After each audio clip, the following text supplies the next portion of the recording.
Welcome to Tampa Home Talk with your host, native Tampa real estate girl, Katrina Madewell, a full-time, passionate, out-of-the-box thinker, love for home ownership kind of realtor with over 21 years of combined mortgage and real estate experience. Tune in every week at this time for expert advice on everything you need to know about home ownership, finance, maintaining great credit, building wealth, and making your everyday life better, and how you can be financially successful today and tomorrow. Remember, love where you live or let Katrina fix it. Now, here's your host of Tampa Home Talk, Katrina Madewell. Good afternoon. This is Katrina Madewell, Charles Ruttenberg Realty on Real Estate Radio Network here on Tan Talk. Thank you so much for joining us this Thursday afternoon. I have a great guest in studio today. I had the privilege of actually touring their warehouse, and it was so exciting to connect with these guys because I think you guys serve a purpose in the market that a lot of people just don't know what to do with some of the stuff. And so they're with Urban E-Recycling. We're going to go into some of the specifics on the things that they recycle, but it's a lot of household electronics and that type of stuff. The mission of our show is to help our clients keep and maintain good credit, live within their means, and build wealth. And we are absolutely passionate about it. And we also have a lot of other great guests like you guys in studio that fill a purpose and will give something to our clients because we do this show for all of our past clients. And of course, we get some new ones along the way, but we really do it for them. So this is Tampa Home Talk. You can catch us on the web at tampahometalk.com, on Facebook and Twitter. Feel free to tweet your questions out to us and we'll do our best to answer them or get back to you offline or on another show. You can reach us on our off-air number at 813-936-2302. Again, 813-936-2302. We'll be happy to connect you with any one of our guests and get some information. So welcome. We have Greg Rabinowitz. Did I get it right? Rabinowitz. I knew I was going to mess it up. And Delina or Delfunk. Yes. Much easier to pronounce your name, of course. So Urban E-Recycling, such a neat place you guys have there. Really enjoyed the tour. Really enjoyed just kind of understanding what you do. And it's an awesome place because I think there's a lot of people that have household electronics and different things like that. I mean, I saw some crazy stuff in your not your studio, your warehouse today, like ATM cash machines and just different things with metal, right? And that type of stuff in it? Metal with a board. Basically, okay. How we differ from the traditional scrap yards, the mainstream metal yards, is we take in the things that have circuitry in it, the circuit board. So let's back up and talk about who you are and how you guys got started. And then I would love to talk about what type of stuff you recycle. And then we'll even get into some stuff that you don't recycle. About 25 years ago, got out of school, was going to go to grad school in Atlanta. Started there and needed part-time work and wound up taking a job at a scrapyard that I knew nothing about the industry there, and it just got in my blood. So I spent the next 22 and a half years or so in and out of the scrap business and was approached to start up a recycling division for a telecommunications reseller.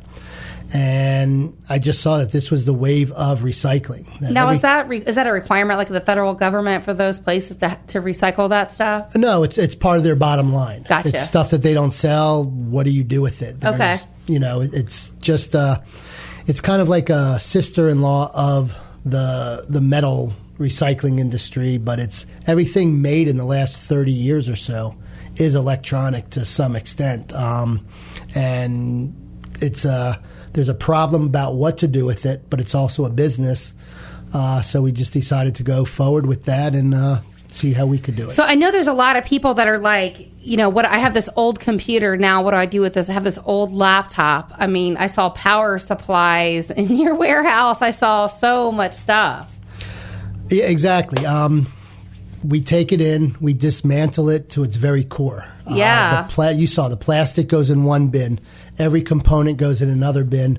Most importantly, though, and the biggest question and concern we have is people are usually comfortable that it's not going to be landfilled. It does us no good to landfill it. We're looking to scrap out the components. But what do they do about data? Yeah, that was one of the things I really enjoyed. I think it was one of the first things that you showed me in the tour today, but I really enjoyed seeing your computers hooked up to these other machines that you had taken in, literally erasing the data. And it said right on there the progress and that type of stuff. Sure. What happens is as soon as stuff comes in, Number one, it's triaged into what it is. If it's a computer that has hard drives, the hard drives are immediately taken out.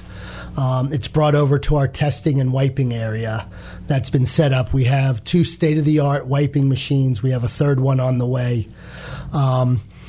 And that hard drive gets immediately tested for, it records the serial number of that, and then the wiping process starts.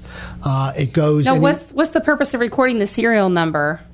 That way for records. A lot of people, that way we can send you a certificate of data destruction. Okay. And on that certificate, it shows this was your hard drive. Gotcha. Other than just, okay, your hard drive was wiped in a big pile. This is it. You can kind of like the death certificate for your hard drive, right? Exactly. It's the insurance policy. Gotcha. It's like you can now rest assured everything you put on there, whether it's very important or not, Right. that is gone. Well, in this day and age, we store so much stuff electronically. I mean, I know we're almost paperless outside of my little notebook that I carry around with me because I still am a handwriter notes, but we still, I end up scanning it or it gets filed electronically in some format or another. We also talked about cable. Yes. We do a lot of cable boxes, a lot of satellite boxes each month, and the DVR ones, the ones that record, people don't realize those have hard drives in them. Most have 80 to 120 gig hard drives. That has your information on it. Yeah, it's funny because when you mentioned that at first, Greg, I was thinking, okay, so somebody DVR'd some shows. What's the big deal? Because, it's a show and, anybody could watch it online. But what you didn't think about, and I didn't think about. It's got your address. It's got your account number. If you've ordered a on-demand movie, there's a possibility at some point Verizon Bright House, they used to have your credit card information on it. It could have been blanked out, but it can be run through systems. People can hack into that. Probably Netflix, any of that stuff, I would imagine at some point could be on absolutely. There. It's just we recommend, and you have to return those boxes. It's not, you have to give it back when you cancel your service because you don't own them outright. We recommend you tell your cable company or satellite company. Satellite boxes you keep, I think. But the cable company and Verizon, tell them you want the hard drive destroyed. It's not a bad idea to take a rare earth magnet of some sort and run it over it. Yeah, just to destroy your data. Destroy it. At least you're degaussing it. That data is scrambled just for peace of mind. I thought it's interesting, and I really like to see how everything was broken down and recycled because you mentioned, and this is something we talk about a lot, as Americans, we're a very wasteful nation. We are. We waste more than any other place, and it's unfortunate, but a lot of times it is cheaper for people to go out and buy something new than it is to fix something that they have. It's the problem if it's cheaper to make virgin glass than it is to use recycled. It's cheaper to make virgin paper to some extent than to recycle it. Our business is based on people recycling, overusing and buying. But in terms of really having a green way of life is recycling. We use the word recycling in the wrong context. Putting something into a recycling bin and putting it outside technically isn't recycling. Less use is better. Don't, just don't use a cup. Use a bottled water. Reuse. Reuse it. Reduce, reuse, right? Exactly. And, I think I'm missing one of those R's, but recycle, recycle. reduce, reuse. Then recycle. Thank you, Del. Leave it to me to forget the basic one. So what do you think about this? What's your part of the whole organization? You do a lot of the back end stuff, right? I do the marketing, the website, and I write articles and network a lot.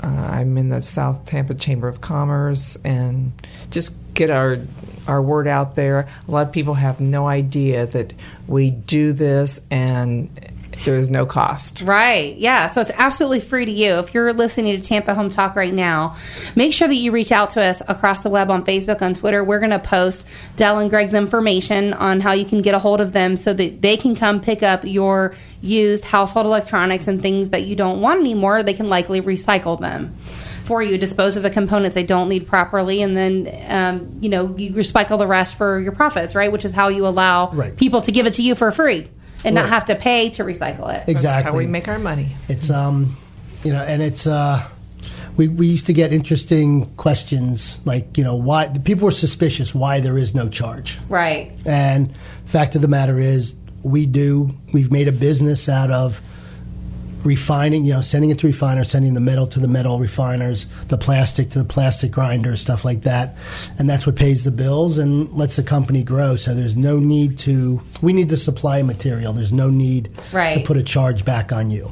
It was interesting. You were talking about a plastic shredder or something else? I was like, that's like a paper shredder for machines? Yeah. What was it again? Was it the for hard plastic? drive? The hard drive. The hard drive shredder. I was trying to remember. I was overwhelmed with all these electronic stuff in there. But there are plastic shredders that grind the plastic. It's all about shipping.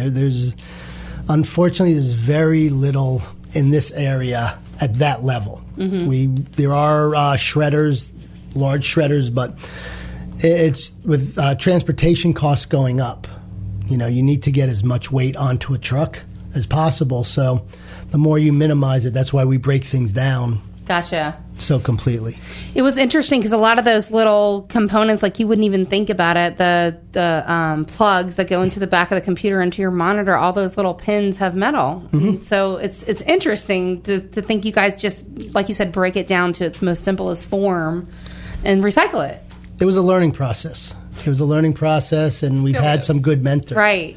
How did you actually stumble upon that electronic recycling? Like, I know you said you started out in scrapyard stuff, but how did you actually land where you are?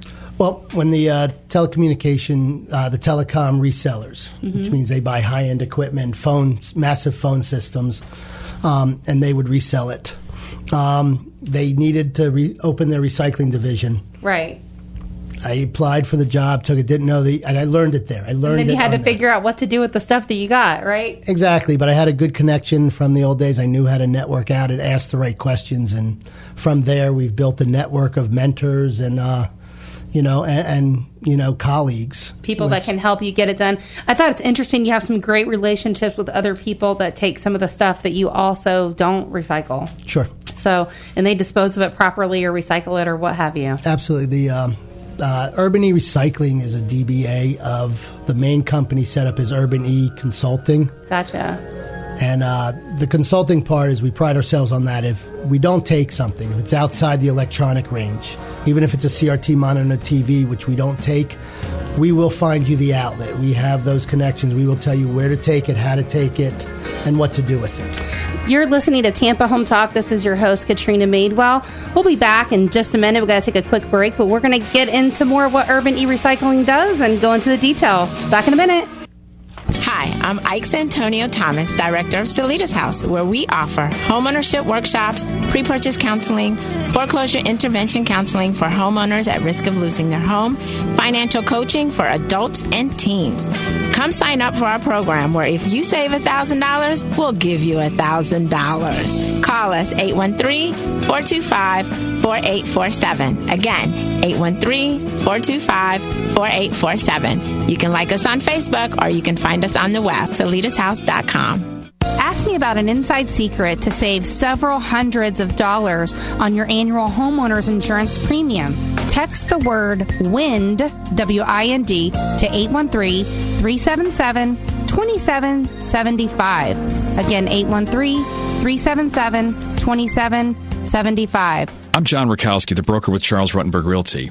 If you are a real estate agent and want to keep more of your hard-earned commission, call me today at 727-538-9200 extension 2. This call will change your real estate career. My name's Carol Ost, representing the Realtors Care Foundation, DTAR. I'm the CEO there, and the foundation is existing to help with down payment assistance, and we gift up to $5,000 for the first-time home buyers to purchase a home in Hillsborough County. So please visit us at the Realtors Care of GTAR.org or call us at 813-879-7010. 813-879-7010. Welcome back to Tampa Home Talks. Thanks so much for joining us this Thursday afternoon. You can catch us here on Tan Talk every Thursday and Saturday at 5 p.m. Tampa Home Talk is across the web on Facebook, Twitter, and then all of our shows are available via a podcast. We're happy every week to bring you some fantastic guests that can help you live within the mission of our show, which is to help you keep and maintain great credit, live within your means, and build wealth. Among that, we do other stuff related to real estate and mortgage stuff and just really fun things that help our clients make their everyday life better.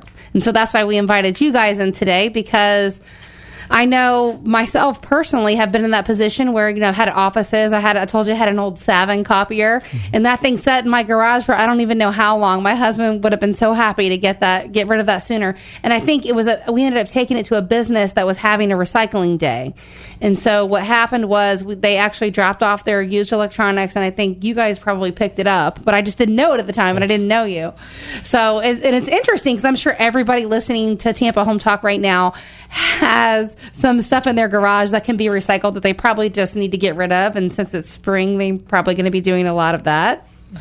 And so it's interesting. I really loved how you guys broke everything down in the most simplest form, and some of that stuff is usable. Mm-hmm. I thought it was interesting that when you guys broke it down, you had your hard drive and your motherboard and all this stuff, and it was the video cards. Like, those things a lot of times are good. You can still reuse them.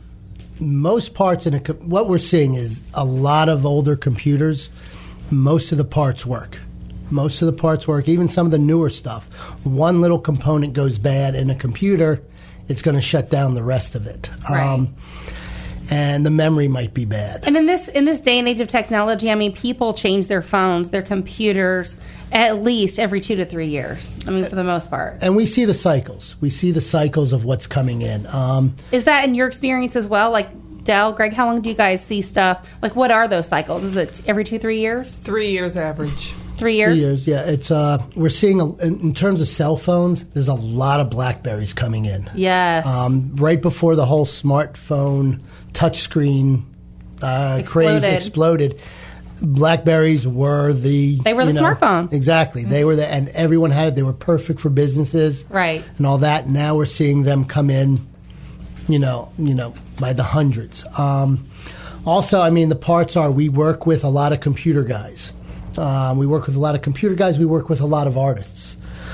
They can come in and they can go through and they can test. Instead of charging their customer, $150 for some part they need, right?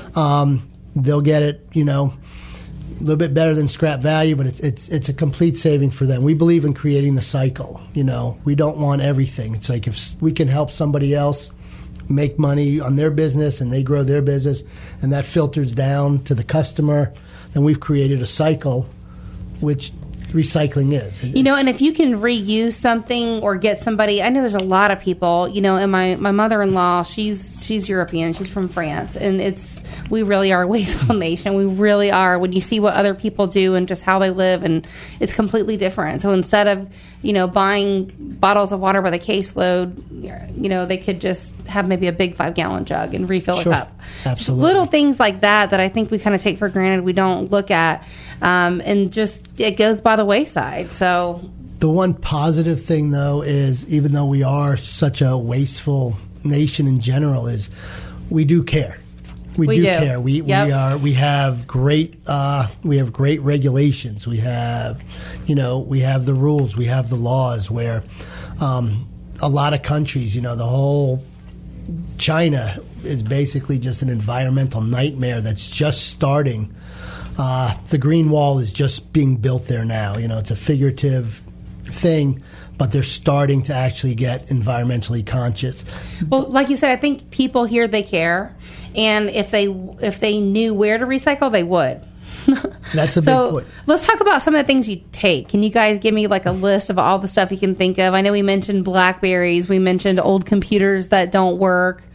We saw a change machine there earlier. Yeah. I'm trying to think of what else I saw. Some medical equipment that was recycled. Batteries, laptops. Batteries are a big issue. Unfortunately, we don't take alkaline batteries, the AA, the single A's, but just about every other type. The lead acid, especially the ones that come out of the battery backups. We talked about that when you were there. Everybody has those. The power supplies the with the backup. Right. And those are basically only as good as the battery in it. As soon as that battery goes, the battery is about the same cost as a new machine. That's why we see a lot of them. So we take those lead acid batteries. We take lithium ion, cell phone batteries, laptop batteries. Those are very recyclable. Dell's got the whole list. She's much better. What else you got, Dell? What kind of things do people maybe throw in the trash that they could be recycling to you guys instead? Well, I have a whole list: computer keyboards, telecom equipment, tower servers, rack servers, scrap computers, cell phones, laser printers, fax machines, servers, flat screen monitors. We take those. And circuit boards. Of course, you can't put everything on the list. I had a lady just the other day ask me if I took hearing aids. It's like, really? Okay. You're like, yes. Maybe. Let's see what's inside of it. We might take it. There's actually a lithium-ion battery that runs the hearing aids. So stuff like that. Also, one thing we talked about a little bit about printers. Mm-hmm, We definitely take printers. We take copiers. But we can also take in toner. Toner. Wow. A lot of times, people don't know what to do with the used cartridges. We recycle them. We have a good partnership with a couple places. We've done some recycling drives with a place like Rapid Refill out in Carrollwood. He handles the empty toner cartridges. A lot of times people get rid of their printer and they've pre-ordered in bulk new toners. Right. We can repurpose like you said, the problem is some of that stuff it's so cheap to go buy another printer that by the time you pay somebody to come look at it and fix it and buy the parts or whatever, you could have already put that money towards another printer. And I think a lot of people do that. They do. The nice thing is, though, we haven't bought a printer since we opened almost 2 years ago. When the toner goes out, oops, we recycle it, the whole printer, and I go to the printer bin and plug them in till I find one that's working. Right. And that's what keeps us going. So that's so interesting. And so you're constantly expanding your list of stuff that you'll recycle, right? If there's a way you can intake it and figure out how to break it all down and get it where it needs to go. The technology is creating new items. Right. You might start hearing a lot more about rare earth elements. I'm not familiar with that. So what do you mean by rare earth elements? The basics of metals. You have your copper, your aluminum, your steel. Mm-hmm. Excuse me. You have your gold, your silver, and all that. But the technology they've started to mine mostly overseas in Asia is where they have the abundance of it is. They're new elements that have great conductivity. Matter of fact, your hard drive, what drives the hard drive is a neodymium magnet. The magnet in there, which is extremely, extremely strong. And that's what's allowing hard drives to be basically 1 terabyte affordable. Wow. It's still considerably expensive, but because of the rare earth elements. What's in the LCD monitors? So this is it's another precious metal they're finding that we're not familiar with. Is that what you're saying?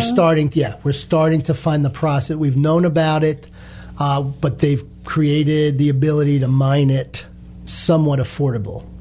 That's interesting. I guess our Earth has a lot to explore still that we're not aware of. Unfortunately, though, that's the thing about there's two sides to things. Should we mine for every pound or ton of rare earth metals that we dig? We're digging up millions and millions of square feet of dirt. Gotcha. Compared to the recycling end of it. So it's kind of like a double-edged sword. We need that for the future. It'll create less waste in the future, but what do we do for it now? So, and the stuff in the landmines is crazy. I totally would love to see the government do more of a push to encourage people to recycle versus just dispose of, to throw away. And I think I talked about that to you when I did the tour. We were a family of 5, my husband, myself, and our 3 kids. And when we first made the effort, like a very conscious effort, I'm talking about we have different bins in our house that we recycle. And it was a very conscious effort, but we're throwing away a lot of stuff, like between glass, plastic, bottles, like paper, so much stuff. And, like, for example, the clubhouse where we live, they pay for all the youth programs from the paper that we recycle. And it's a ton of paper. Even though we're almost paperless, there's still so much paper, like in the junk mail and everywhere else. The cardboard. Cardboard is a huge aspect of the recycling industry. There's the Tampa market is flooded with major companies. You've got some very good ones. So paper really should always be recycled separately.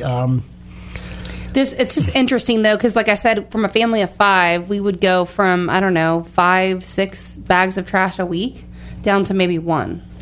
Because interesting. Everything else is recyclable. And my kids know, and it took a long time even for our guests to understand what we do and why we have like 5 trash bins at our house. Even though they're labeled, we find ourselves picking up the trash and putting it there and moving the recycles around. But it's certainly something that we try to make a conscious effort and do our part in. So I'm really glad to have you guys as guests. She's much, much better at it than me. She creates the mulch pile, and I get the look if I throw something in the garbage that should go out there. That's right, Del. Kindred spirits. You're listening to Tampa Home Talk. This is your host, Katrina Madewell. We have to take a very quick break, but we'll be back in just a minute. You're listening to us on Real Estate Radio Network. We'll be back in just a few.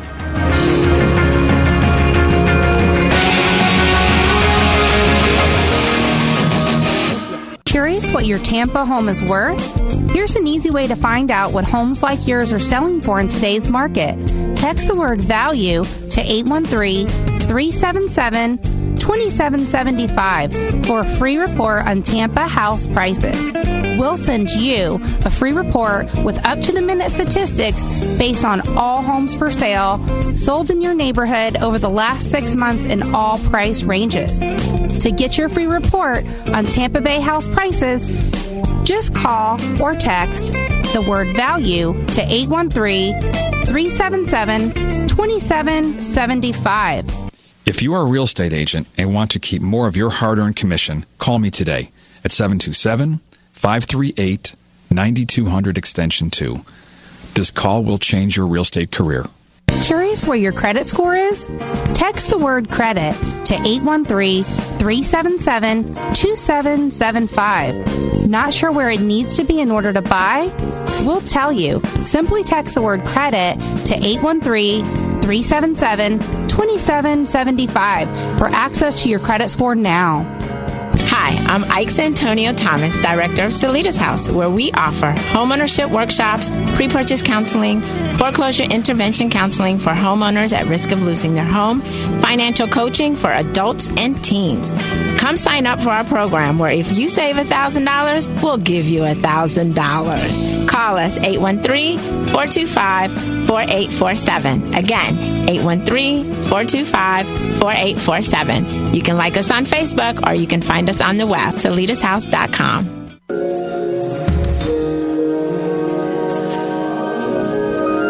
Welcome back to Tampa Home Talk. Thanks so much for sticking around with us today. If you're in and out of the car and you're listening to us on the drive home, you can catch any part of today's show by going to the web at tampahometalk.com. We're also available via a podcast, and we're on Facebook and Twitter across the web. We have in studio today Greg and Delinda, or Del, with Urban E Recycling, and they do a lot of stuff with local businesses where they recycle a ton of stuff. And some of the stuff you guys had in your warehouse was pretty amazing. I mean, it was even old, like, what was that big thing? It was a computer or a phone? It was a phone system. Phone system, it was yeah. An old phone system that probably ran 30 to 40,000 phone lines. Wow. At one point. It's interesting because when you opened it up and we looked in there, it was pretty much all metal. And when you think, Well, the circuitry was already taken out. Gotcha. Inside there was about 60 or 70 circuit cards. Mm-hmm. And that was pulled out. And they attached, if you saw, you had all the shelves and stuff like that. And then there's a plane on the back with that all, connected into. And it amazes me that somebody can think that up, that they know. Yes. And then if this card here goes here, this card goes there. You guys just know how to dismantle it all. Like I say, I learned a long time ago, I am not meant to create anything, just to take apart. And Gotcha. I'm great at taking apart, but I cannot put back together. Well, everybody has to have their niche, right? Like some people would probably cry if you destroyed it. Like the people that built that would probably cry to see you dismantle it all. But it has to go somewhere, right? When it's at the end of its useful life, and that would be urban e-recycling. On that note, it's funny. Sometimes we'll be taking out, 20, 30 computers from a business or somewhere, and we'll be pushing it on a cart to our truck to load up, and a couple of computers will fall off. And people in the parking lot coming in, they'll look at you like, oh my God, what'd you just do? And we're just like, we just call that a head start. But they don't know. Going to the recycling center. People really don't know in general that computers and all that is 100% recyclable. I know I didn't before I got connected with you guys. I mean, I knew because I had some computers a while back, but I think I'm pretty well connected, so I talk to a lot of people. But for the average person, they probably don't know what to do with it. So love to get you guys connected with a computer shop that build my computers, and I'm sure you guys could do a lot of business together. Sure. But so talk about some of the things that you don't recycle. And I know you say you have places to connect people Sure. and where to send those things. In terms of the electronics, what we don't take, unfortunately, the old CRT tube televisions and what most people are going to ask about are the CRT monitors. So that's the old box type Sure. computer screens. And the reason for that is when they made the CRT glass on those, they put so much lead in it. And on a normal television, on a 27-inch old tube television, in the screen, there's probably about 7 to 9 pounds of lead. Problem is the lead is grained, and you just can't melt down the glass and recover the lead. It has to go through a special process, which is extremely, extremely expensive. And if that stuff goes into the landfill, the glass gets crushed, and the lead will seep into the ground. So talk about some of the long-term effects if that happens. Into the watershed. The water. It will seep lead. I mean, they've made gas stations remove all their lead-lined tanks. If you go by, you don't see it happening much anymore because they've all been done. They've had the deadlines, but in the past 10, 15 years, when you go by your gas station, you would see these massive construction going on. They were removing 10,000-gallon tanks that were lead-lined. Wow. They're moving away from the X-ray shields.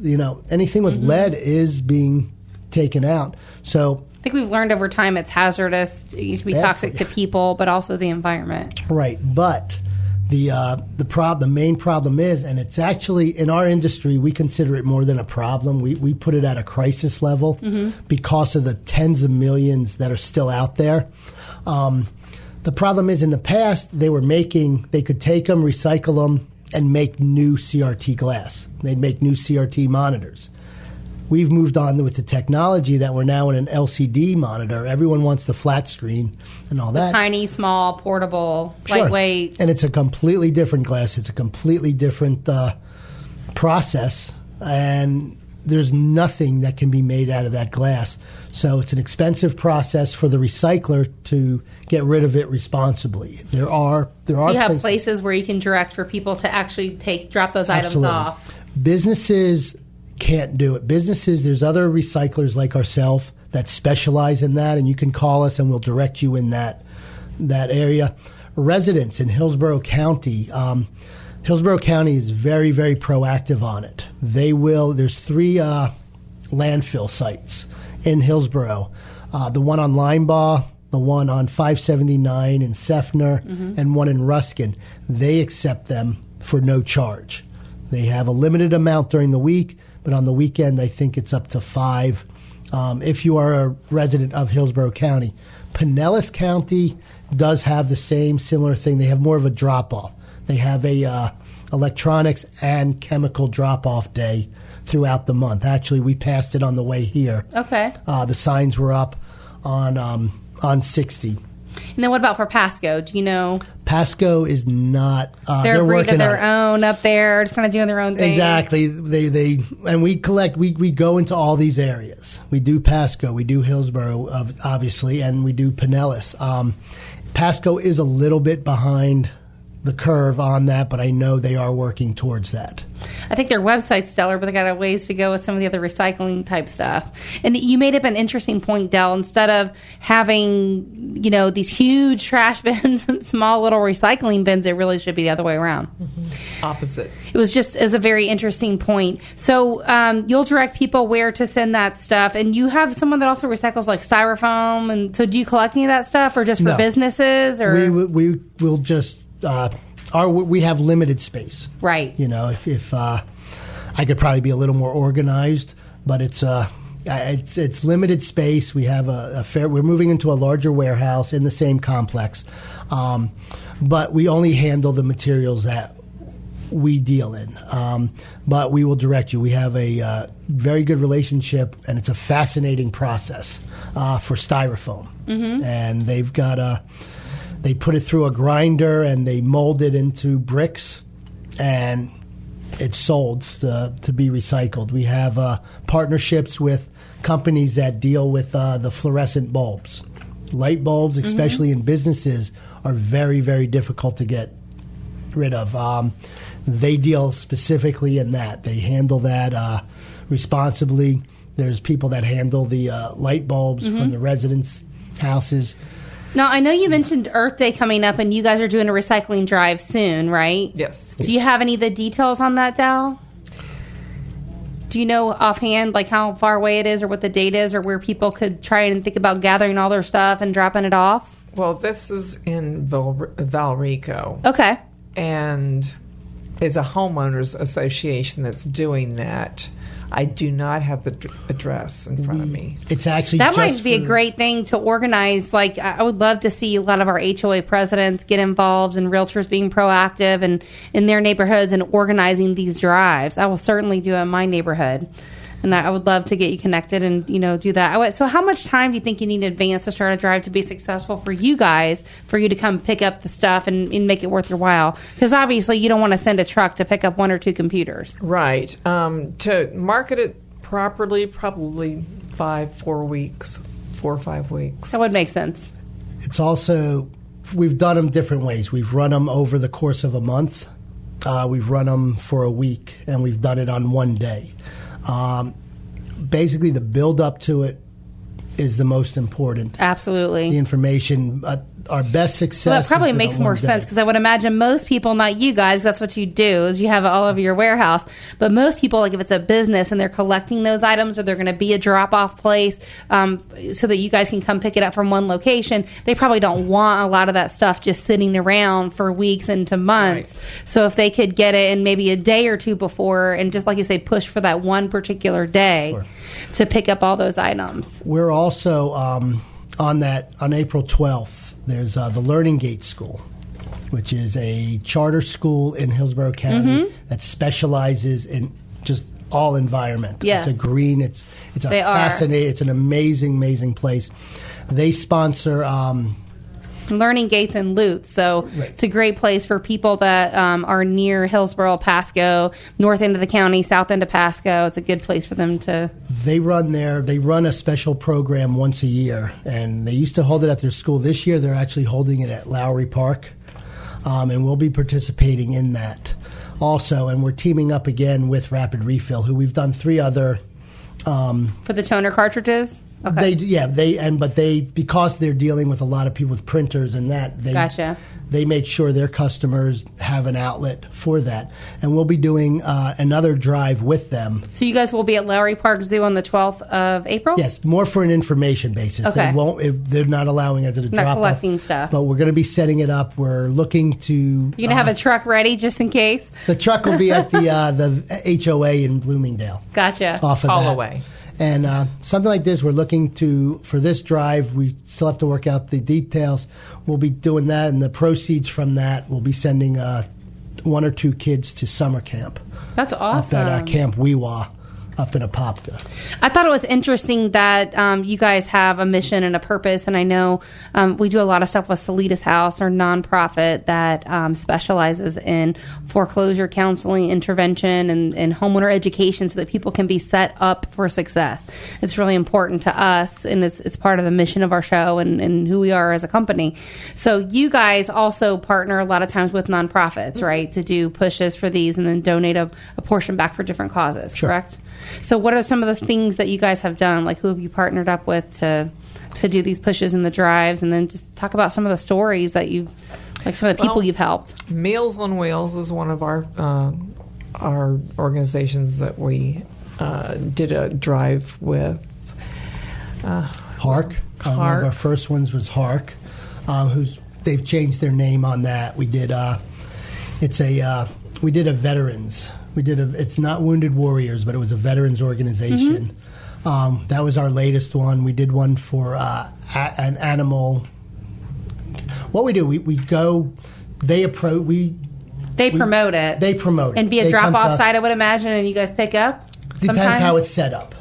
How it's set up. If it's a one day event, we'll come out to them. If not, they'll be the drop off, or we give them some of, on a business or so, we'll go out and pick up. And what a great way for people, like business owners, to reach out to their clients, and make a contact with their past client and just say, hey, by the way, if you have any, electronics that you want to recycle, we would love to take them. Sure. And just do that whole drive. And you donate a portion back for nonprofit and just helping people, which I think is awesome. We enjoy that. It's we like the aspect of that. We've done businesses in the past. We've worked. It's at this stage in our life, we're just thrilled to be building what we're building. And absolutely. We're having fun doing it, too. You're listening to Tampa Home Talk. Very excited to have Urban E-Recycling in studio today. We have to take our last quick break of the show, but we will be back in just a minute, and we're going to go over some fascinating things, and I think you guys have inspired us to do a drive ourselves. So we'll be back in just a minute.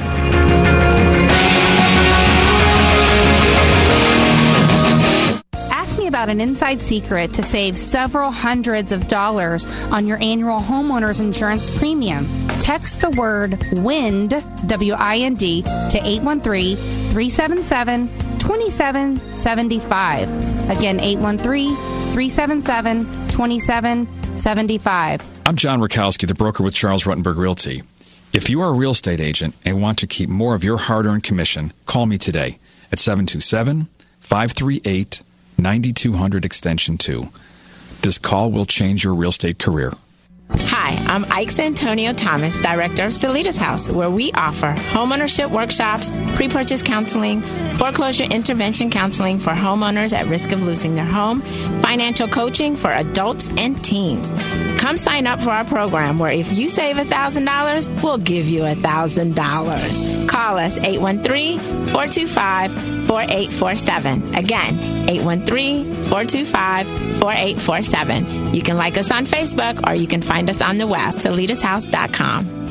My name's Carol Austin, representing the Realtors Care Foundation, DTAR. I'm the CEO there, and the foundation is existing to help with down payment assistance, and we gift up to $5,000 for the first-time home buyers to purchase a home in Hillsborough County. So please visit us at the Realtors Care of GTAR.org or call us at 813-879-7010. 813-879-7010.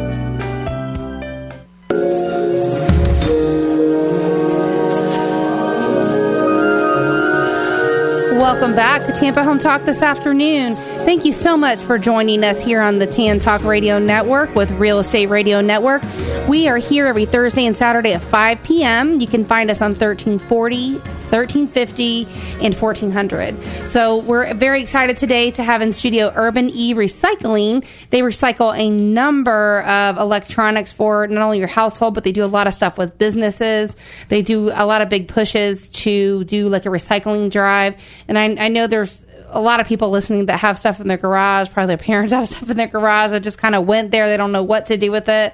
And Urban E-Recycling is a great place to drop it off or organize a recycling drive.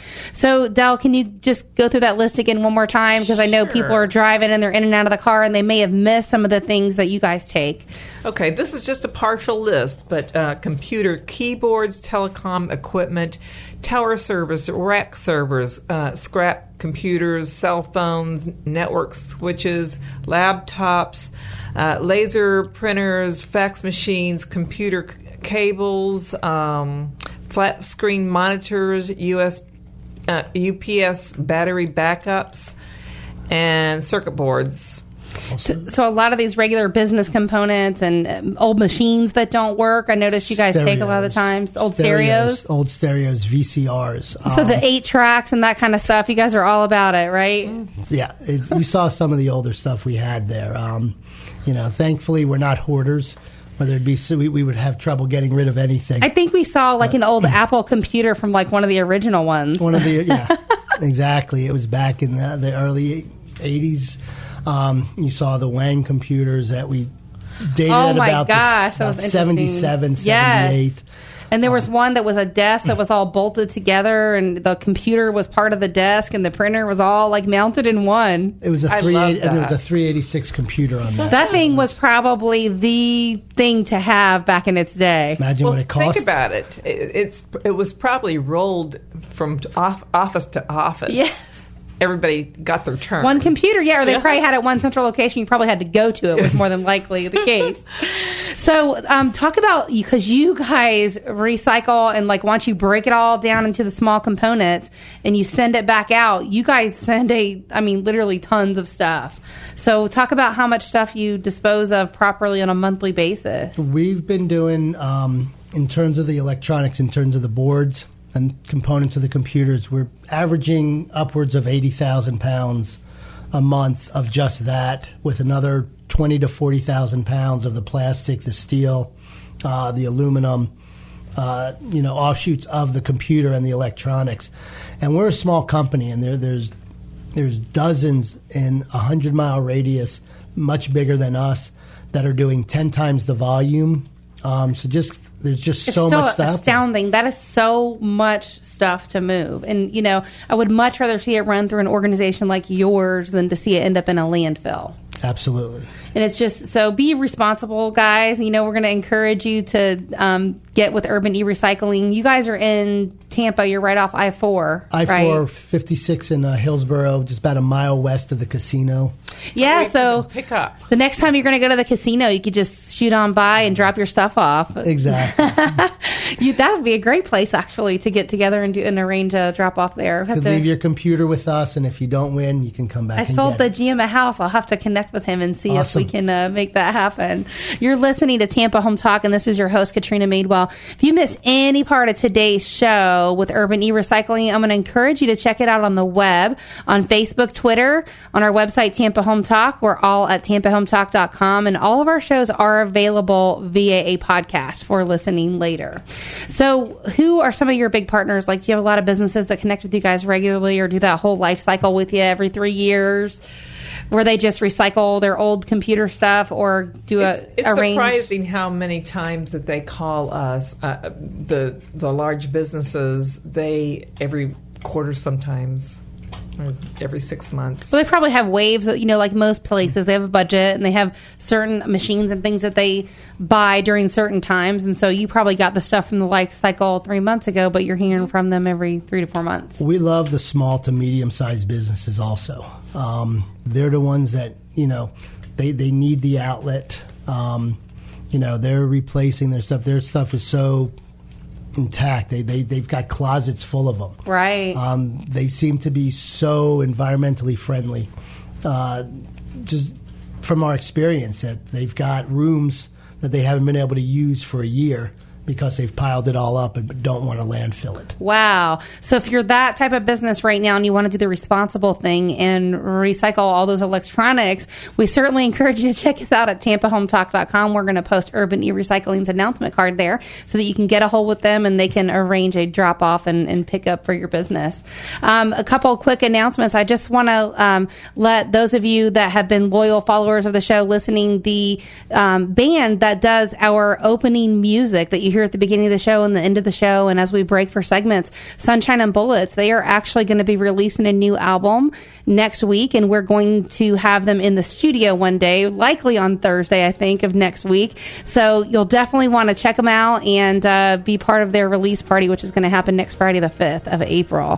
Thank you so much for joining us here today for Tampa Home Talk. I'm your host, Katrina Madewell with Charles Ruttenberg Realty through Real Estate Radio Network. We'll be here again Saturday at 5 o'clock. Thanks so much for joining us. We are out. 'Cause it's a long, long way from home.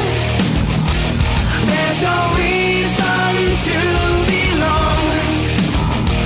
How we end up here at all. And I think it's time to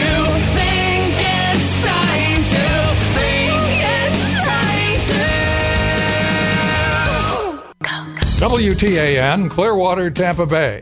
WDCF, Dade City, Tampa Bay. WZHR, Zephyr Hills, Tampa Bay.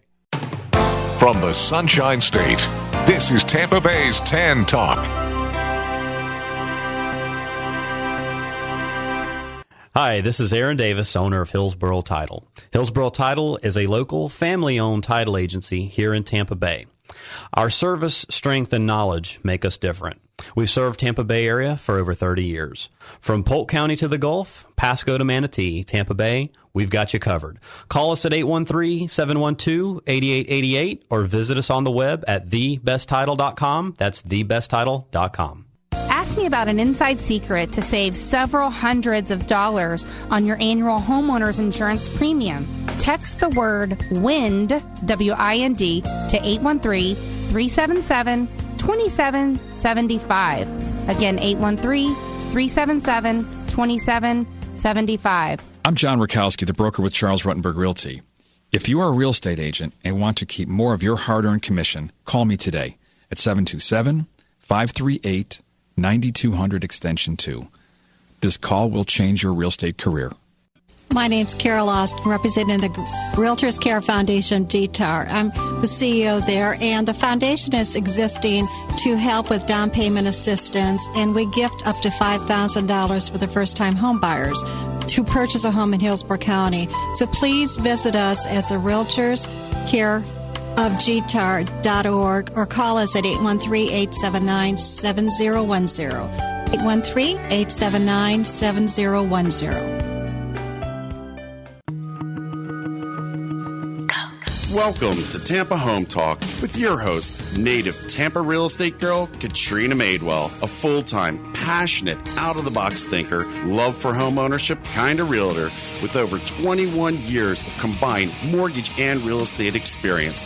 Tune in every week at this time for expert advice on everything you need to know about home ownership, finance, maintaining great credit, building wealth, and making your everyday life better, and how you can be financially successful today and tomorrow. Remember, love where you live or let Katrina fix it. Now, here's your host of Tampa Home Talk, Katrina Madewell. Good afternoon. Thanks for joining us this weekend on Tampa Home Talk. We're so glad to have you back. If it's your first time joining us, be sure and check us out on the web at tampahometalk.com. And we also have all of our past shows via a podcast. You'll enjoy checking out some of those with some of our past guests we've had on air. We're really excited to have in the studio today Sarah Jones with Woody & Sons Moving. Thank you so much for joining us. Thank you for having me. She was referred by a very good connection of mine. She also hosts a show here on Tan Talk at 11 o'clock on Thursdays tonight, correct? Or Thursdays? Thursdays at 11 p.m. is Lori Zook's show, right? Correct. Half empty, half full. She sheds a light on a little bit different side of things. Starts out with the negative, kind of ends into the positive. Our mission here at Tampa Home Talk is a bit different. So our goals are to help our clients keep and maintain good credit, live within their means, and build wealth. And then, of course, anything else that goes in and around home ownership, real estate, mortgages, and all the stuff in between. So thank you very much for joining us. Can you start by talking a little bit about who you are, who your company is? How'd you get your name? Well, it's pretty much a family story. My name is Sarah, and I am the owner of Woody & Sons Moving.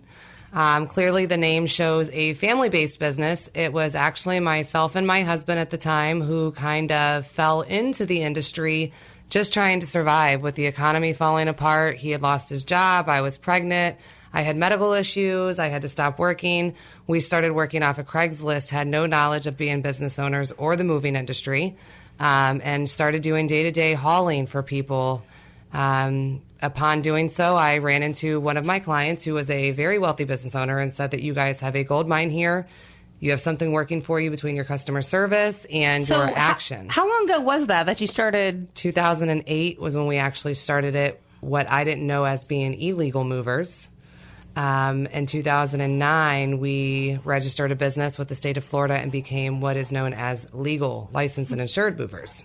Gotcha. And it was interesting because we were talking a little bit before the show, and we were talking about the 3 different tiers of moving companies. Okay. That is my analyzation. I love it. I think it's great, though. It's so real time. It puts stuff right into perspective for the person listening so they can understand exactly where you're coming from. So will you break those down and kind of dive into that a little bit? Okay. So over the years, I have learned a little bit about the industry, and in my analyzation as a consumer, I look at it as a tier service. You have what I call the bottom of the tier as a Craigslist mover. That is where we all start, unlicensed, uninsured, or you are licensed and insured, but you're very low cost. So what's the benefits and some of the risk in working with somebody like that? Well, you have the normal risk as you most hear in Craigslist. You don't know what you're getting. It could be any Joe off the street. They can be licensed and brand new with no experience, as I was. They can be unlicensed, no legal repercussions whatsoever for you, the consumer. The biggest benefit and then is what affordable. about your stuff, too? I mean, like, if they break any of your stuff, there's probably no If they're not licensed, there or is anything. no coverage. There is nothing you can do legally if they are not licensed. And actually, Craigslist has a waiver that anybody who uses Craigslist accepts and acknowledges that. You know, Craigslist does not do license verification, whereas some of the other sites do. I know some of the stuff that we encounter on the real estate side is we actually have had people post our properties that we have where we're representing a client, like a seller, and they have a real property that they're either trying to sell or lease. And then some of these scammers actually know that they're vacant, and they will take advantage of that. I had a client that lived in Ireland and was trying to lease out this property, and there just so happened to be a police officer that lived down the road and was smart enough to kind of look me up to see if the property was really listed, and then called me and told me the whole story about how this guy did it. So from a real estate perspective, you know, we are licensed, obviously, and insured and all that stuff. And we're an actual realtor, which is who I am. I'm not just a real estate agent. I'm a realtor. It means we abide by a certain code of ethics. We have to follow a certain criteria. And so we have a due diligence to report that type of stuff. So we have to report it to the FBI. Exactly. So it's interesting, but you see all kinds of stuff on Craigslist, you know, and we as agents, we post our properties because we know people are looking there, but it certainly would not be my first choice. Exactly. And the same goes for us movers. You know, we post our listings there. When I was a Craigslist mover, I would post 30 to 40 times a day. Now that I've grown into the next tier of service, I might post 3 or 4 times a day. So how did you get to that place where, you know, now you obviously have license, insurance, and... License and insurance is very easy. It's a matter of applying to the state and being approved. Your Florida license for what consumers will know as an IM number, interstate mover license number. Again, that's just a quick application. Insurance is cargo insurance and auto insurance if you own trucks. A lot of the new Craigslist movers do not own trucks. They rent rentals, and that's nothing to say bad about them. I, as a mover who've been in the business for 4 going on 5 years, I also rent trucks.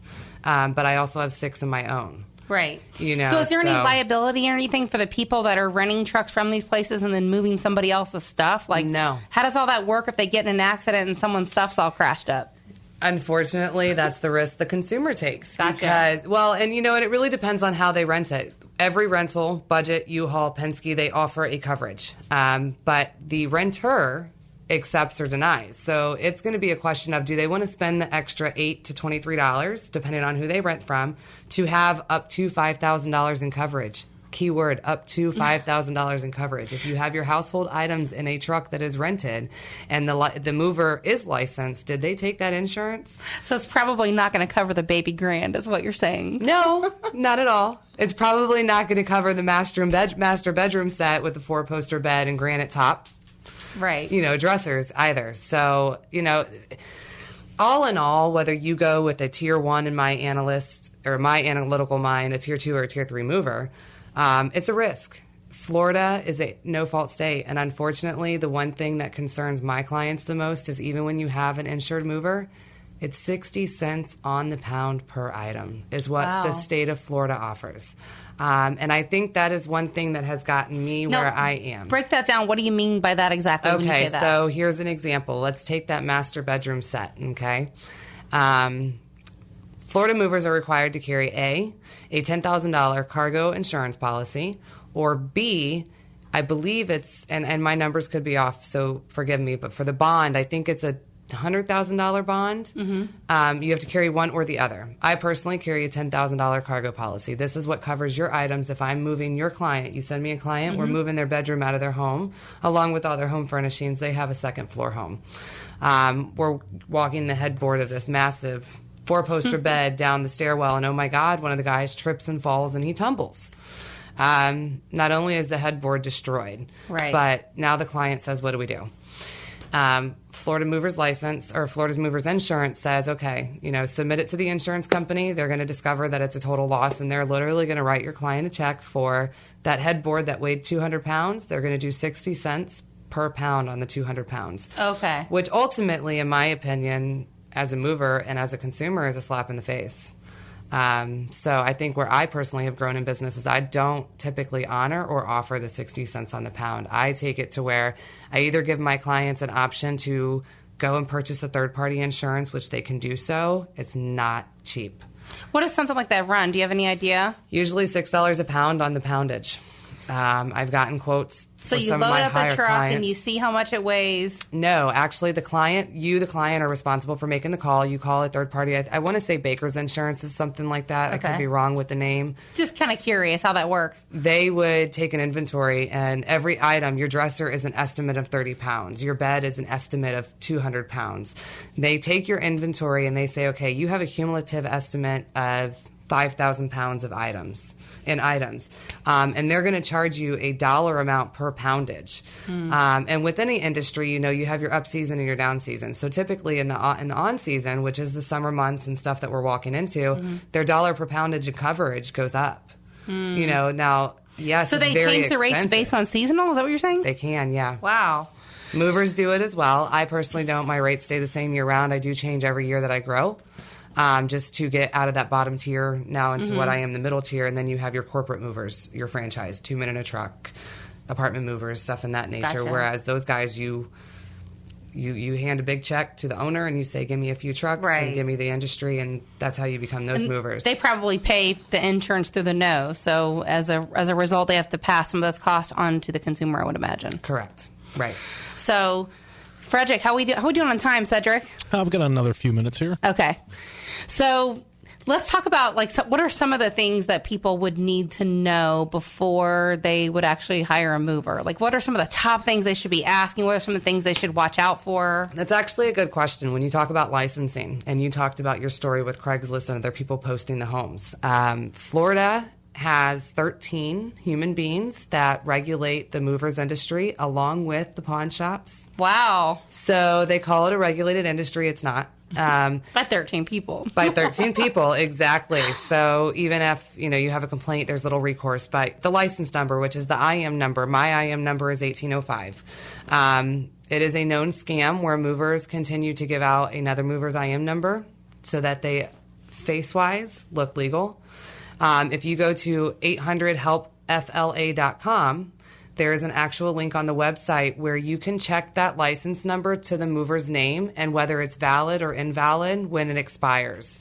So if you go to 800-HELP-FLA.com, on the left-hand side, you would select Consumer Resources, and then you would select again on the left-hand side, Business Complaint Lookup. And in that section, you'll see a page where you input a license number, and you actually input, for instance, mine, IM 1805 as one word, and you hit search, and it will pull up the results as to whether it's valid, invalid, and what that company name belongs to. That's interesting that people would go so far as to give out another mover's ID. I've had it done. So are they giving a different name too, or your name as well? Nope, they advertise with their own name, but most consumers don't know that you can verify this. If you Google verify a mover's license, it doesn't always come up in Google.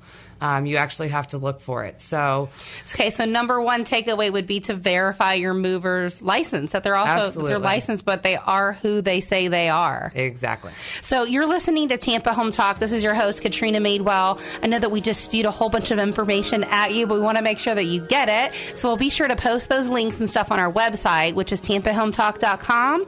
You can also follow us across the web on Facebook and Twitter at Tampa Home Talk. We'll be back in just a minute to go over some details and get into some of the additional things that you need to know before you ever hire a mover. Reach out to us anytime at our off-air number, 813-936-2302. Again, 813-936-2302. Be happy to connect you with Sarah or any one of our guests. Back in just a moment. Curious what your Tampa home is worth? Here's an easy way to find out what homes like yours are selling for in today's market. Text the word value to 813-377-2775 for a free report on Tampa house prices. We'll send you a free report with up-to-the-minute statistics based on all homes for sale sold in your neighborhood over the last 6 months in all price ranges. To get your free report on Tampa Bay house prices, just call or text the word value to 813-377-2775. If you are a real estate agent and want to keep more of your hard-earned commission, call me today at 727-538-9200 extension 2. This call will change your real estate career. Curious where your credit score is? Text the word credit to 813-377-2775. Not sure where it needs to be in order to buy? We'll tell you. Simply text the word credit to 813-377-2775 for access to your credit score now. Hi, I'm Ike Antonio Thomas, Director of Salitas House, where we offer homeownership workshops, pre-purchase counseling, foreclosure intervention counseling for homeowners at risk of losing their home, financial coaching for adults and teens. Come sign up for our program where if you save $1,000, we'll give you $1,000. Call us 813-425-4847. Again, 813-425-4847. You can like us on Facebook or you can find us on the web, salitashouse.com. Welcome back to Tampa Home Talk. This is your host, Katrina Madewell. We're in studio today with Sarah Jones with Woody & Sons Moving. We're going over some of the things that you need to know before you would ever hire a mover. If you missed any part of today's show or the beginning part, we know you might be getting in and out of the car. Please check us out on the web at tampahometalk.com. Also on Facebook and Twitter at Tampa Home Talk. And every single one of our shows is available via a podcast. So before you move or your neighbors move or somebody moves, make sure you check out our show and or give us a call. We'll be happy to get you the information. 813-936-2302. That's our off-air number. 813-936-2302. And you can always send us a tweet at Tampa Home Talk and we'll always get back to you. So Sarah, thanks again for joining us this afternoon. So one of the first things you mentioned was verify their mover's ID. Correct. And verify they are who they say they are and that they're not someone else using a different mover's number. Correct.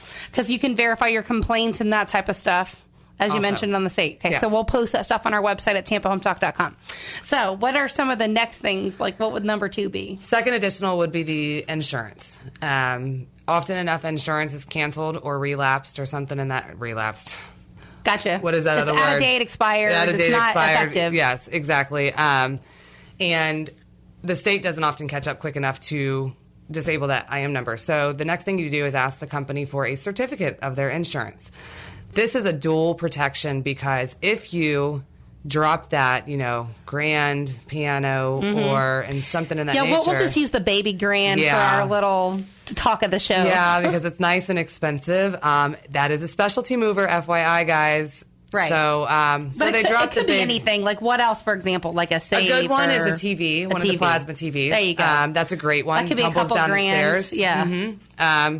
Again, the state says we only have to pay 60 cents per pound. So let's say we tumble down the TV down the stairs and all of a sudden, Bob with Joe's moving or whatever the case may be, doesn't answer the phone anymore. They don't pick up the emails. They don't respond. Now they don't want nothing to do with you. Because Bob's already sent Joe the text that he broke the TV, I'm sure. Right. And so if you had originally gotten the certificate of insurance from this company, you now know that, A, they have the insurance. You also have the insurance contact information. You don't even need the company at this point. Gotcha. If you want to file a claim directly with the state and with the insurance company, you have all that information with their certificate. So what would that look like if someone's sending a certificate of insurance? What type of details would be on that document? It looks similar to a declaration page. Gotcha. And oftentimes enough, I do a lot of certificate of insurances, and what you actually do is if you do hire the mover, you ask them to write you as a certificate holder.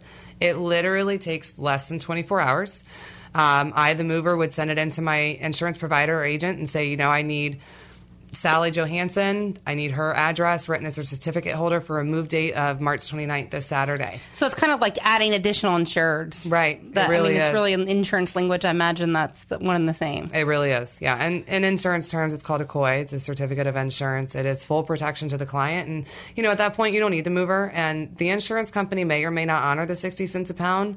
They may offer more, whatever the case may be, but at least it's in their hands and you're not getting a dead-end phone call, no voicemails, no return calls back. Right, that makes sense. So is it kind of like homeowners insurance where if you have replacement value, replacement cost, they actually give you enough to go replace the item that you had, or do they usually depreciate it as well? It is movers insurance. It is 60 cents Gotcha. a pound. I personally have never filed a claim, and that's why I say I think... Thank goodness, right?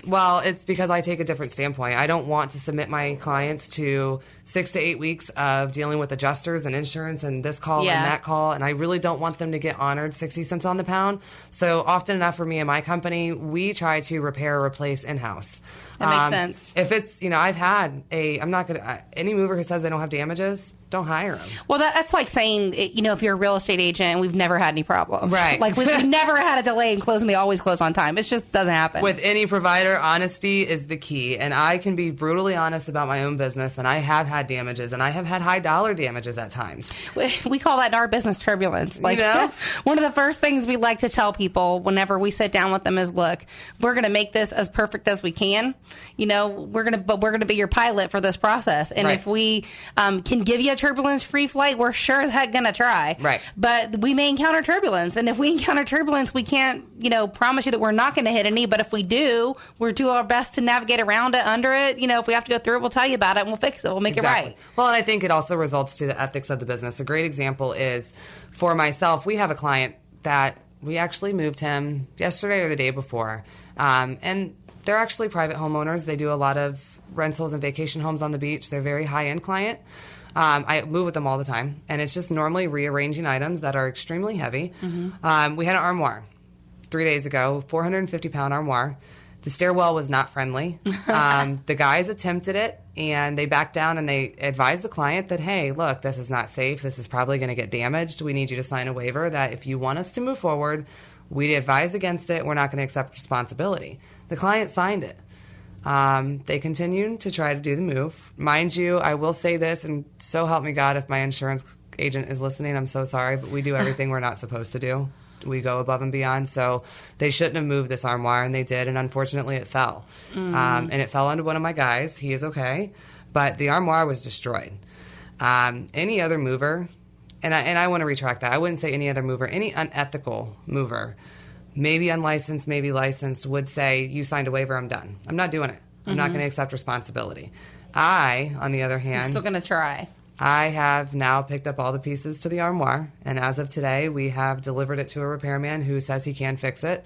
Though I'm not going to offer 60 cents a pound on it because, again, that's a minimum offer. Mm-hmm. I'm giving the free labor. I'm transporting it. I'm taking it to a repairman. I'm paying for the repair. Mm-hmm. Even though I have a waiver saying we'll accept no liability. You're doing what you can to make it right. Right. Yeah, it's, I find that a lot of the girls that work for me, kind of the same thing. They really try to go above and beyond. And we're all about that. But the one thing you have to watch is just make sure that they don't put us in a position that would, we would give advice that's outside of our scope, Right. like legal advice or tax advice or, Right. engineer advice. People start asking about sinkholes, stuff like that. Sometimes you can actually run a fine line between what you can say and what you can't say. And that is why I'm thankful that you guys are the realtors. And we are just the movers. I don't get a lot of legal questions outside of my industry, which I can freely ask and answer because Lord knows I was unlicensed and did not know it at one time. So I know the right things and the wrong things to be doing. And you get a lot of horror stories. It's interesting though to hear because I'm sure there are so what kind of stuff, I'm just curious because we love stories. Okay, here's the best one. What kind of stuff have you heard? What's the best one, and what kind of stuff have you heard that say maybe somebody else just fired their mover and came to you? Okay. The biggest complaint in the industry, outside of the damages and the movers don't answer, is this notion of flat rates. Okay, well, here you go.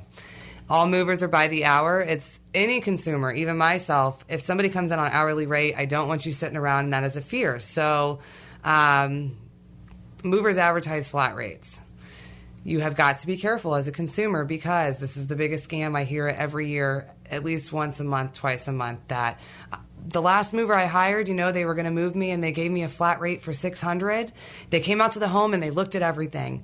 And then when we got to the drop off, the next thing you know is they shut the back door and they said, nope, it's going to be $950. You pay now or I'm not getting your stuff back. So they literally are holding their stuff hostage on the truck? Correct. You call the police as a consumer. You call the police. So why would they not tell them that before? You think they're just intentionally trying to scam them? I don't think it's an intentional. A flat rate for me, how I bid, I don't know how the other movers bid, but if I think your move is going to take, and I always bid average to high. So if I think your move is going to take an average of 5 hours, I give you a high of 7.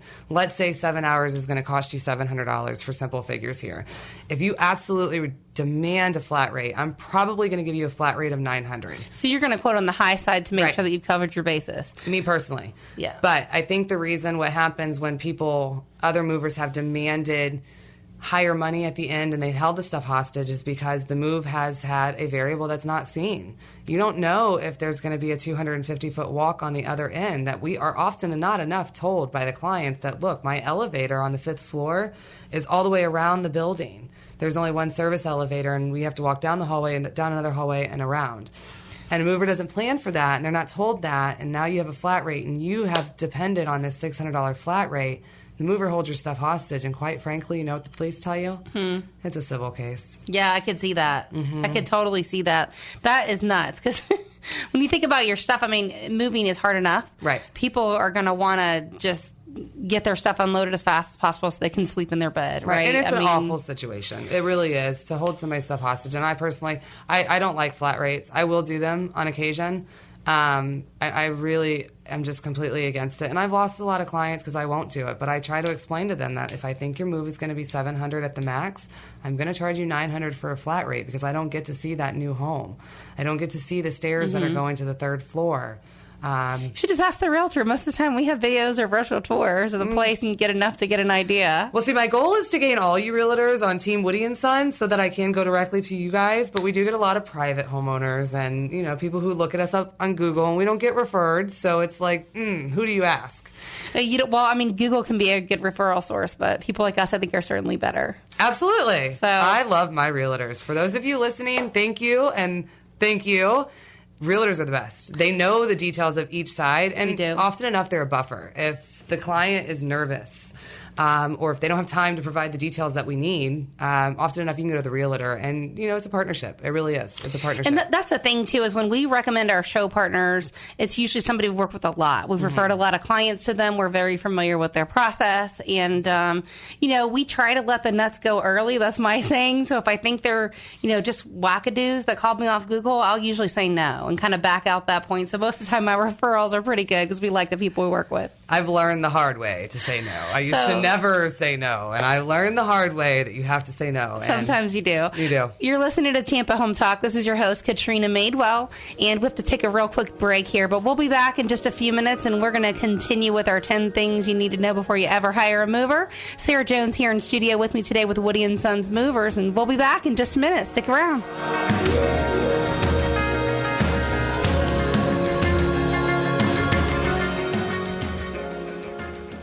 My name's Carol Ost, representing the Realtors Care Foundation DTAR. I'm the CEO there, and the foundation is existing to help with down payment assistance, and we gift up to $5,000 for the first-time home buyers to purchase a home in Hillsborough County. So please visit us at the Realtors Care of GTAR.org or call us at 813-879-7010. 813-879-7010.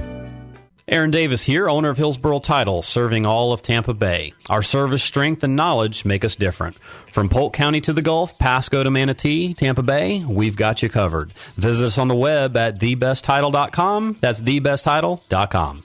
Hi, I'm Ike Antonio Thomas, Director of Salitas House, where we offer homeownership workshops, pre-purchase counseling, foreclosure intervention counseling for homeowners at risk of losing their home, financial coaching for adults and teens. Come sign up for our program where if you save $1,000, we'll give you $1,000. Call us 813-425-4847. Again, 813-425-4847. You can like us on Facebook or you can find us on the web, salitashouse.com. Ask me about an inside secret to save several hundreds of dollars on your annual homeowner's insurance premium. Text the word WIND, W-I-N-D, to 813-377-2775. Again, 813-377-2775. I'm John Rakowski, the broker with Charles Ruttenberg Realty. If you are a real estate agent and want to keep more of your hard-earned commission, call me today at 727-538-9200 extension 2. This call will change your real estate career. Good afternoon, and welcome back to Tampa Home Talk. This is your host, Katrina Madewell with Charles Ruttenberg Realty, the Real Estate Radio Network. We have in studio today Sarah Jones with Woody & Sons Moving. We're going over the 10 things you need to know before you ever hire a mover. We've had some great information on our show today. If you missed any part of the show, you're definitely going to want to check it out via a podcast or on Facebook, on Twitter. We post them there as well at Tampa Home Talk. So where we left off, let's go ahead and pick up with number 3, because I'm sure you could probably talk for several hours. I can tell you have a lot of passion about what you do and you know a lot about it. I do. So what are some of the other things that someone would need to know before they ever pick up the yellow pages and call a mover? I would say, just follow your basics. We could do 3, 4, and 5 real quick right now as far as tips. Make sure you get a quote in writing. Often enough, we give phone quotes, which is great for your initial shopping, but narrow it down to 3 people, 3 movers that you like, that you feel comfortable with on the phone, that will answer your questions and take the time to really make you feel comfortable and understand, and then ask them for a written quote. And you want all services and fees provided. The industry standard is an hourly rate, and your movers either charge A, a service and a fuel fee, or one or the other, or B, we charge a travel or AKA trip charge. And you want to see all those fees in writing. You don't want them to show up to your house and now you have movers here and it's moving day and you have to be out by midnight because your home buyers are going to be in at 9 a.m. the next day and the closing was postponed, so it was all last minute in the same day, and your movers show up and the next thing you know is you have a service fee, a fuel fee, a travel fee, a stairs fee, a mileage fee, and you want it all in writing. That's the most important. And by law, we have to provide it in writing. Most people don't know that. And is there a time frame, like how many days in advance of the move, or just have to get it in writing? You just have to get it in writing. Technically, it's supposed to be signed by both parties. Okay. Which these days, everything's done electronically. Right. I often enough see that consumers don't want to take the time to do anything online, to submit the email, or for companies like myself, we have online quote forms. Mm-hmm. You're in a rush. There's a lot of last minute things, but it really is a protection. So I think, in my professional opinion, that a mover should be able to provide you a written quote, honestly, within 24 hours, 48 hours at the most. Gotcha. Whether it's by mail or email. I know you said you charge by the hour. Does it depend on where you're going as far as how far away your move is as well? Yes and no. I can't speak for the other movers. I do shop my competitors often enough. Okay. How does it work for your company? For my company, the service charge is the same everywhere. I service Pinellas, Hillsborough, Pasco, Manatee, Sarasota. Okay. All those to me are considered local. So if you call me from Spring Hill and you're going to St. Pete, you're going to have the same fee as somebody going from Sarasota to Tampa. Okay. You know, which is an hourly rate, and my travel fee is equal to 1 hour. Okay. Okay. Now, if you go outside of those areas, I personally charge it as a flat rate, and that's a guaranteed rate. And I can honestly say, as scary as that term is to consumers, I have never changed one, ever. Gotcha. Even when I underbid, I just don't find it ethical. You just take the loss and learn from the next time that you underbid the job. Right, exactly. And the reason I do it outside of those areas as a flat rate is because I really personally don't want my client sitting on an hourly rate on I-4. Gotcha, yeah. You know? So it makes more sense, obviously, to move during non-peak, non-rush hour times of the day. If you can, yes. Yes. So that's an excellent tip right there. I mean, that alone, I think, is worth a lot of value, because I think a lot of people don't think about that. You know, they try to get stuff going. Now, is there any charges any different for the weekend versus during the week? Some movers do, yes. Some movers do charge different for the weekend. I have found in my, competitor shopping that it's more of the what I call the corporate movers that do that. In fact, in your off season, they tend to push all their moves to their weekends because they don't want to operate one job on a weekday and another job 4 days later because it's very slow. For me, no. I keep my rates the same, whether it's a Monday or a Sunday or a Saturday. I don't change the rates for the peak season and or the weekends or the weekdays. Some movers do, yes. And you guys are also on Angie's List, correct? Yes. Okay. We have won the 3-year in a row service award. Because we do check out all of our guests here on Tampa Home Talk. We don't just bring anybody in studio. So we have to make sure that they're highly referred, highly recommended, have good reviews, and not just the people in India being paid to write reviews. Like they're real reviews. No. And, people are, because real people at the end of the transaction are going to get you. So every time I'm with somebody or I'm with a client, I just try to imagine if this was me and it were my family, it were my stuff, who would I want? That's actually how I built it. My mom is a single woman, and I've seen service providers take advantage every time. So as the one who's always operated the phones and the customers and the emails, I just treat it as I want somebody to treat myself or my family. I really do. How did you get the name Woody & Sons? Is that someone's name in your company? The truth be told. It's a fun story. It's okay. We love Forrest. Yeah, I was young and married, and that's who I built the business with. It was a 50-50 effort, in all honesty. His name was Elwood. We called him Woody for short. Gotcha. I now have a Woody the Fourth at home. Okay. He's my little mascot. Yes, I said mascot, but he is a mascot when it comes to the moving industry. I know we were talking about him picking up stuff at 1 year old, the little stuff. Yeah, he gets very angry if he's not allowed to use the dollies and help the guys. It's quite entertaining. So I chose to keep the name because you talk about referral and repeat and checking them out. Miss Lori, who referred us to you, was one of my first clients back in 08 and 09.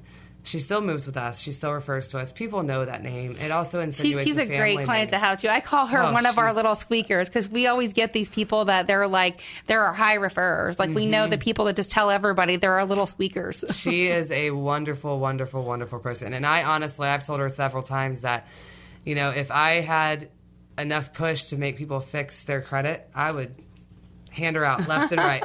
Left and right, but unfortunately, people just don't care because the economy doesn't support it, in my opinion. So yeah, we find too a lot of people they're either credit's either good, bad, or they don't know, and they don't care or they don't look until they need to know, like they want to buy a house or something, and then they want to fix them it. To care. Then they want to fix it, and it's like you got to fix it now. Well, it takes a few years. My analogy to that, I tell people, we're looking at this credit file because I come from the mortgage background, so I have been around since before credit scores existed. I'm dating myself, but anyway, so I'm looking at this going, this stuff didn't happen overnight. This wasn't a 30, 60-day thing. This is years of stuff in the making. It's not going to come off in 30 days. Fix it in 30. Yeah. Yep. It's going to process. So most of the time it has to be a very conscious decision. People need to pay attention to what the details are and fix them. And I know she goes into a lot of things too, as far as, moving data loss activity up. And we have that podcast in case you want to listen to it later. But Lori has educated me. I will say that. What are some of the other things that you should know about movers that what about someone that's never moved, or maybe they moved themselves the last time and this time they're hiring a mover. So maybe they just don't know what to expect. What to expect is a great one. I actually send an email out that is what to expect. Some of the pointers is outside of knowing the cost and the variables and stuff like that. Those of you who have those specialty items, the baby grand piano, an upright piano, a 700-pound gun safe. You want to know if you have a specialty item that is not an ordinary daily household item, will they charge you for it? Often enough, yes, we do. And the prices vary. Another good thing to know is, there's two different types of moves. If you're getting a full service move where we pick you up at your one house and we drop you off at your new home, will the mover provide all the assembly and disassembly at no charge? Most so are of they us going to do. come take down the bed and then put it back together to your new place? Correct. Assembly and disassembly, do they do it at no charge? Is it an included service? That's a very big variable. What a shocker that would be if someone comes and they take down your bed and then you go to the new place and they're like, oh, you're on your own. Well, good luck. And on the flip side of that, we walk into households every day where they've taken everything down and they want us to put it back up. And it's like, I don't know how that crib came apart. I don't want to put a crib together, and the next thing you know, baby Sally we can't do it. Yeah. So it's good to know and ask up front, and in reality, that saves a lot of time. So if you are a client on a budget and you want to know the ways to cut in and out, do your own disassembly and reassembly if you have the capability of doing it. Does the mover provide all the blankets and the dollies and the shrink wrap? Shrink wrap is a big one. Some movers provide it at no cost. I do. So talk about the shrink wrap. What are we doing with that? All right, household wives, this is what shrink wrap is, okay? It is industrial saran wrap for your kitchen. You have that china cabinet that's grandma's, and you're wondering, well, how are these doors going to stay closed? Because you don't want to tape them because tape is going to pull the wood, and rubber bands will snap. We shrink wrap it. We wrap it in plastic wrap, and it keeps the doors closed, and that's what prevents everything from flying out. No, you don't want to have grandma's china in the cabinet anymore, but we can prevent the doors from shattering. Some movers charge you for the shrink wrap, and some movers don't. My philosophy is this. If it involves moving, it's included. Outside of the specialties fees. I'm not going to charge you to go up and down your stairs. I'm not going to charge you for your mileage. I start your clock at your door and I end it at your door. No, we don't charge for blankets. No, we don't charge for shrink wrap. No, we don't charge for assembly and disassembly. That all involves moving. But those are very pertinent questions to ask up front because that's not an industry standard. There are people who will charge for that. There are companies who do charge for that. And the next one would be labor moves. We can talk about that. And what labor moves, what is that exactly? You're loading a pod.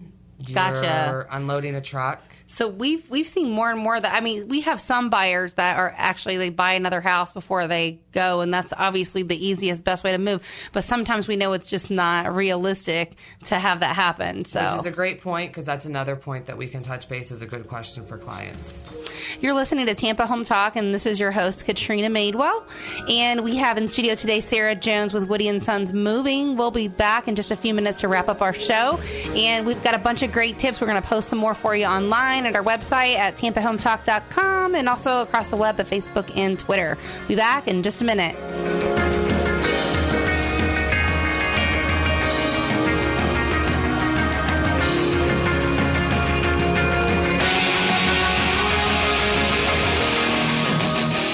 Curious what your Tampa home is worth? Here's an easy way to find out what homes like yours are selling for in today's market. Text the word value to 813-377-2775 for a free report on Tampa house prices. We'll send you a free report with up-to-the-minute statistics based on all homes for sale sold in your neighborhood over the last 6 months in all price ranges.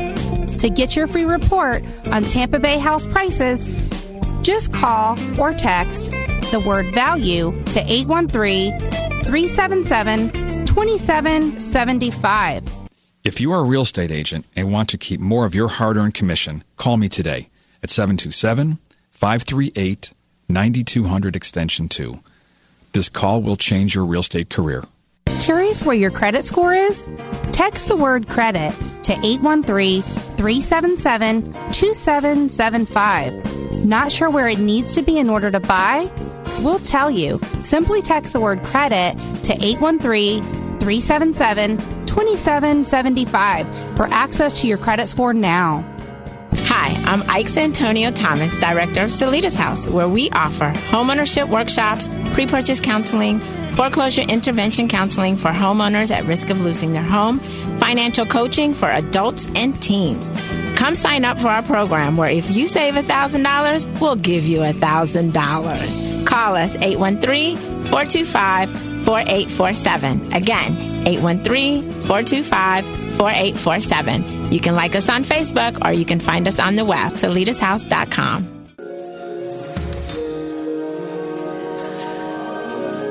Welcome back to Tampa Home Talk. Thank you so much. If you're just joining us today, we have Sarah Jones in studio with Woody & Sons Moving. We've had a great show regarding moving and some of the things you need to know and the 10 things that a lot of movers will never tell you and the things you should ask before you actually move.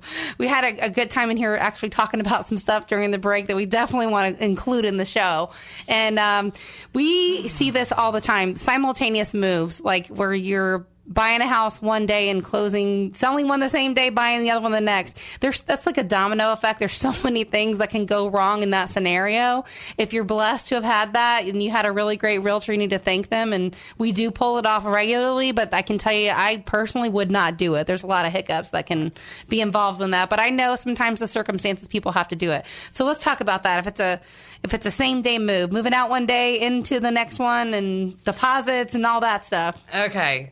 Another key point of the 10 things to know is, does your mover take a deposit to hold the date? Okay. If they do, is that deposit good? If your closing postpones, if you have to change your date of the move, you put a deposit for March 29th, your closing postponed on Friday, now you have to move on March 31st. Is your $200 deposit transferable by date, or do they eat it and expect another one? Big question, because, it's funny when clients, as soon as I hear the word closings on same day, I make a real giggle conversation with my clients and say, just so you know, I don't take deposits. And if the closing postpones, your move postpones, no matter what, I'm there for you, because it's so common. So you don't take a deposit to actually book your time? I do not personally, no. I do not. Because I'm just curious, like how that would work from a business perspective, because you could have potentially booked that time with someone else. It does hurt. I'm not going to say the word hurt. It does take an effect. It does. Yeah. I do lose a lot of moves because of closings, and that's typically the only thing. And very so often an apartment's not ready or something in that case. But you know what? You chuck it up to good business and ethics. I keep a lot more of my moves than I lose for a closing. And most of the time when I lose that particular day and time for that closing, you're going to take a last minute, and you're going to regain it a week later when the closing goes through. So what are some of the last-minute things that you've heard? Like, I know in my industry, I've been around here for like 22 years between mortgage and real estate stuff. We've seen a lot of stuff. Like, it's been a long time running joke that the movers are in the front yard ready to pick up the stuff, and then the closing's canceled. So. You know what? I actually, when we were 2 years ago, I think the most funny experience, and it wasn't funny. It wasn't funny. It wasn't funny at the time. Looking back, maybe now. It taught me. It really made my business point on this. Is we had a lady, and it was a last minute move, and she took a full truckload. Her realtor actually provided a truck to her clients for the move, so this is a labor only for us. We go in and we load the lady's house, and she's supposed to close that day, and she's only going to store 2 nights because her final closing for the new house was 2 days later. She shut off electricity. She shut off water. All her stuff is in this truck and being stored in Florida summer. And the new house fell through. The financing, the financing of that particular homeowner didn't go through on their new home, so therefore they retracted the sale. Oh. But this went on for almost 11 days. Yeah. So here this poor woman's stuff is in the truck, and she's sleeping at a friend's house and can't go back home to her house. And that's what I mean by the domino effect. I think, we tell people when I first come in and take a listing, I tell my clients to pack up anything they know they're not going to use right now or in the next 2, 3, 4, 5, 6 months. Pack that stuff up so it's out of the way. The other stuff you want to pack it last, and keep it around just in case. And if something can happen, it will. It's just the law of Murphy and just the whole jinx, Well, and I got to say, in defense of movers right here, and this goes for everybody, and as an understanding to the consumer and even to the realtors, it's not just that side that gets affected. The movers, we really rely on the consumers to give us the pertinent information for their move. Often enough, we have more than one move on a truck. So we always tell you, pack an overnight bag too. You never know what's going to happen. Yeah. Whether it's on your side or the realty side or the mover's side. If Bob in move 1 of the day who was sharing your truck, mind you, we don't share customers on the same job, but the truck does 2 jobs a day. If he didn't tell us that he has a 10 by 30 storage in addition to his 4-bedroom house. That you got to go an hour away to pick up. Right. This now postponed your move. So it's, of course, we're going to do everything we can to reroute a different truck to you. We want to take care of you. But what if we do have to do it the next day? We'll accommodate a hotel room for you. We'll take care of all that for you. It's not your fault. It's not our fault. but how we handle it is what matters, but make an overnight bag. And the same thing goes. If you have a same-day closing, all your stuff is in a truck, and you expect that second closing to go through, and what happens when you get there and something's wrong, now your stuff is in a truck. And you have no overnight bag. And you have no house. Yeah, there's so many things that can happen. I mean, we had a contract recently from a buyer that was all cash. Military guy in Afghanistan fell off the face of the planet. Like, oh my gosh. You know, and you're like, I had multiple offers and I took yours, and where did you go? Right. You know? So stuff like that happens. I mean, Absolutely. you have no idea what's going on. It's not like you can pick up the phone and call them or drive down the street and see where they are. You just don't know where they are. Well, here's a good one. We have windows of some of these high rises. For my company, we do deal with a lot of high end stuff. And we had, it's a written testimonial from this lady right here. Her name was Edna. Very, very nice old woman. She had helpers that were assisting her, and she was just a panicky mess. Understandable. So I would calm her down, and I always got her to an understanding position, and she was honestly a ball of joy. The woman, as much as she panicked, was hilarious. But we get to her new house. Moving's up there with death and taxes. I mean, it's one of the most stressful things you can do in life. I don't know how I have hair, and I don't even move. I feel like I take on 20 moves a day just because I do take on the client's stress. Yeah. I do. So, not to interrupt your story, but it is okay. up there. This particular one, here's a great scenario. We have to be out of this building by 5 o'clock because of their moving windows. It's a high-rise building. She's on the 5th floor. Oh, my God, if the elevator doesn't break. Oh, gosh. So, sorry, guys, at Woody & Sons Moving, but run it up the stairs. Absolutely. We will do it. We won't stop. We can't. It's not about what happens. It's how it's handled. And so your guys are not going to be sitting around smoking cigarettes waiting on the elevator to restart. Absolutely not. She had 2 26-foot truckloads that day, and the elevator broke during the unload. And if we didn't have guys running up those stairs, in fact, what we did was she had a 4-man crew, and we ended up bringing 3 other men out just to help. But we did run all 5 flights of stairs for both truckloads. Wow. I called them at leg day. I mean, that was my resolution was it's leg day, guys. Movers don't pay for a gym membership. You told them that you gave them the workout and didn't even charge them for it, right? I'm telling you. You should be thanking me. You're listening to Tampa Home Talk. This is your host, Katrina Madewell. We've had a great time today in studio with Sarah Jones with Woody & Sons Moving. If you missed any part of today's show with the 10 things you need to know before you ever hire a mover, please, by all means, check out our website, which is tampahometalk.com, Facebook, and Twitter. We're going to go into a couple more tips before we have to wrap up, but we're going to post them all on the site there for you. Real quick, some simple pointers. Most customers pack their own boxes. Are those covered or are those not covered with the movers? Often enough, they're not covered. We can't guarantee that you packed them. Dressers, does the mover require you to remove the clothes out of the dresser? Most of us do not. You can leave soft items in, but us women who like to keep jewelry, or for males who like to keep armor or anything in there, that needs to come out, anything that's breakable. Big thing. So you guys are moving the stuff with things in it? Clothing items, soft items. Okay, clothing. Yeah. Gotcha. You're talking about dressers. I mean, the little desk, if you went and opened my desk drawer, it needs to be empty. It might fall apart moving it. Yeah, it needs to be empty. It's just there's too much in there. So soft items can stay in. Big one that's awesome is, will they provide wardrobe boxes for those hanging clothes? Ladies, males, gentlemen, lots of suits. Yeah. You don't want to pack those. Will they provide you with the wardrobe box? How many and how much? Are they included or are they not included? Because that's a big convenience during moving too. Yeah. I know there's a lot of people that are just like, let me hire the guy, but then they don't think about the stuff that goes into that move because they do what they do. Like me. I do what I do with real estate and leave the other stuff up to you guys. Right. And we leave the other stuff up to you. When they say a closing has not gone through, I say call your realtor. I'll be here when you're ready. You're listening to Tampa Home Talk. This is your host, Katrina Madewell. Thanks for so much for joining us today. You can catch us here on 1340, 1350, and 1400 every Thursday and Saturday at 5 p.m. We'll be back next week. In the meantime, check us out on the web at tampahometalk.com, and we'll see you next week. Bye for now.